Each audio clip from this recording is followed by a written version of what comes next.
Morning traders, Paul here with GammaEdge. Today is Friday, the 20th of January, OpEx day. Let's get started.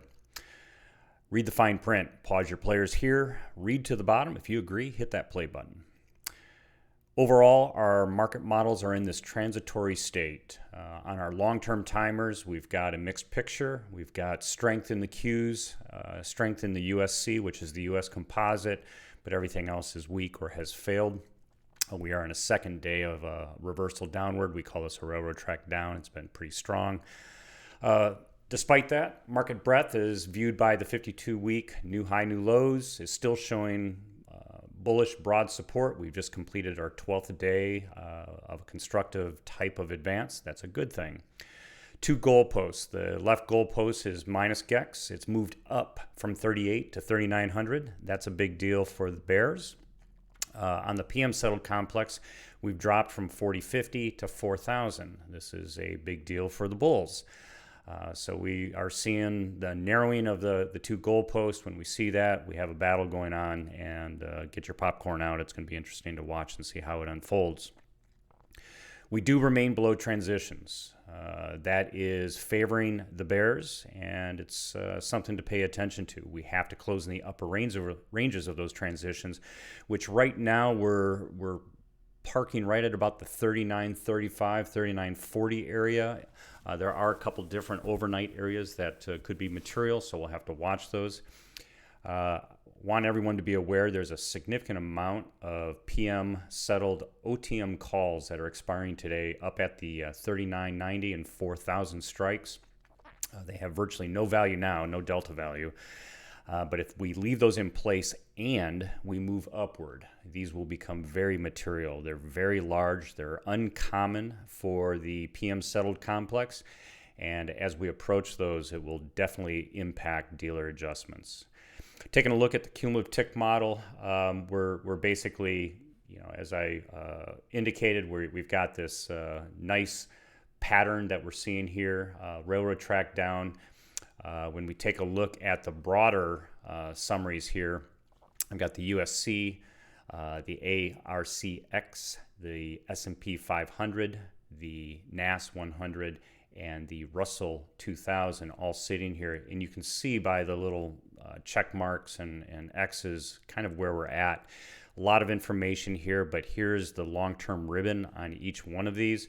And when the slopes are positive, that's generally constructive, and that will be in the case as long as the bolded CT is above them. You can see on the ARCX, which is our primary model, we're very close to failure, right? So weakness today without a reversal, a penetration of the ribbon will reset our long-term timer models, and that will not necessarily be a good thing. The flip side of this, though, is technology. So we take a look at the Qs here, very strong, starting to roll over just a little bit. Your eye can visualize that, but we're still very strong. We did not drop. Technology is still being bought. In fact, you can see this reversal midday, very strong pattern in the cumulative tick. Despite prices doing whatever they're doing, you can see that even though prices sold off at the end of the day, there was not net selling in this. It was more of a rotation or an exchange. So that being said, we do feel that the NAS 100 looks pretty strong. You can see over here at the US composite, it too is looking relatively strong, still in an uptrend. We moved back up yesterday. You can see the 52-week new highs. New lows is still green over red. It narrowed yesterday, but nevertheless looks good. And very low institutional selling pressure. We did see some in the morning session, and then we actually saw some net buying, very weak though, into the afternoon session, flat from about 2 o'clock on.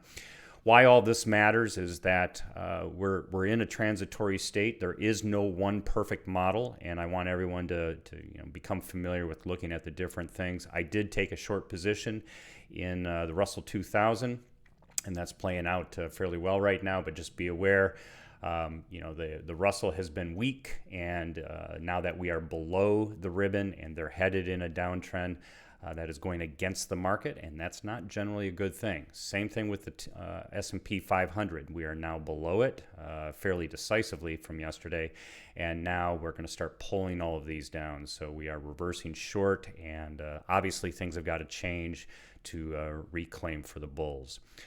Taking a look at those key levels, I already talked about in the open that we've dropped from 4050 down to the 4000. I also want to point out this 3900, which has moved up from 3800 on the combo complex. Again, short-term opportunistics to each side. I want you to pay attention here to the expected move. This is an open high-low close. It's 2%. The smaller number you see here reflects the AM expiry, so those are vaporizing out as we opened this morning, and hence why the numbers are so low. The PM complex, key takeaways, don't think we're going to see these tests of these upper and lower ranges. We do see a node here at this 39.25. Just keep mindful of that today. The range has continued to drop. That is generally a bearish interpretation. We are below it. We need to get up into that 39.35, 39.40 into the close to have any sense of reclaiming. Here's the 0 DTE. Here are those calls that I was talking about. They have virtually no value right now, but this is very uncommon to see this magnitude. It's all because of the action we've been seeing recently. So everyone's stacking on the 0 DTE.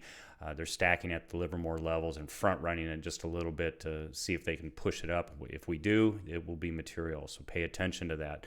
It's 38.60, 38.65, low side, upside, who knows. The 1 DTE, which is where we potentially could park into the weekend. Just want to highlight here that we're looking at some potential parking spots here of this 39.45 zone. We're also looking at this 39.10. Two probabilities that are fairly good. We like to the market likes to park where we have a delta transition as well as a gamma transition because the exposure at those nodes is low. Of course, the 0 DT action will change the overall structure today, but this is from the morning cheap seats. This is where we start. To the downside, 38.45, very strong level. Don't think we're going to go below that today and into Monday, but just be aware this is a dominant level with a net negative or net put expiry for Monday. Taking a look at the combo complex, this is fairly remarkable. You should see the symmetry of what's going on here. So here's the transition range. Here's where we are. This is where we closed yesterday at 38.99. The key takeaway, these are in-the-money puts. They are dominating decisively the overhead structure in the SPX complex. To the bottom side, the in-the-money calls are dominated, at least down here to the 38.15, 38.20, 38.20 level. Why this is important, we close right between the two. We are literally at the DEX node, the 0, and when we see something like that, we've got a real battle that's going to wage here today. So pay attention to this. This is going to be fairly interesting to see how this resolves. We must get up into this 39.30, 39.35 for the bulls to win.